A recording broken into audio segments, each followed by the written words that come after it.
নারায়ণগঞ্জ জেলার রূপগঞ্জ উপজেলায় সন্ত্রাস, চাঁদাবাজ, নৈরাজ্য, মাদক ও দখলবাজের বিরুদ্ধে গণমিছিল অনুষ্ঠিত হয়েছে।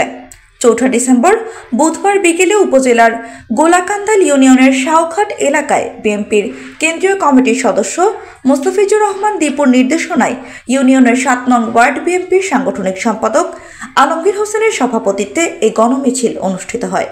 মিছিলটি শাওঘাট হতে ঢাকা টু সিলেট মহাসড়ক, ভুলতা, গাউছিয়া, গোলাকান্দাইল ও সুবর্ণগ্রামের বিভিন্ন সড়ক প্রদক্ষিণ করে।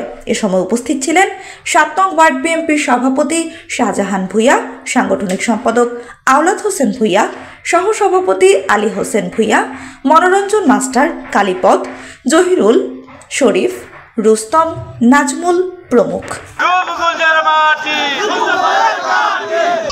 চাঁদাবাজ এবং নৈরাজ্য প্রতিবাদে আজকে আমাদের বিক্ষোভ মিছিল এবং দেশনায়ক তারেক রহমানের নেতৃত্বে আমাদের নেতা রিবু এই নেতৃত্বে আমরা একসাথে একত্রবদ্ধভাবে কাজ করতে চাই।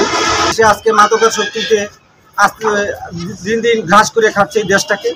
আমরা চাই এই ৭ নং ওয়ার্ড থেকে আমরা দিবু ভূঁইয়ার নেতৃত্বে আমরা এই আমাদের রূপগঞ্জ থানাকে মাদক মুক্ত এবং সন্ত্রাস মুক্ত, চাঁদাবাজ এবং বিভিন্ন দস্যুতা থেকে আমরা রেহাই পাওয়ার জন্য আমরা দিবু ভূঁইয়ার নেতৃত্বে আমরা আজকে এখানে গণমিছিল আমরা আয়োজন করেছি।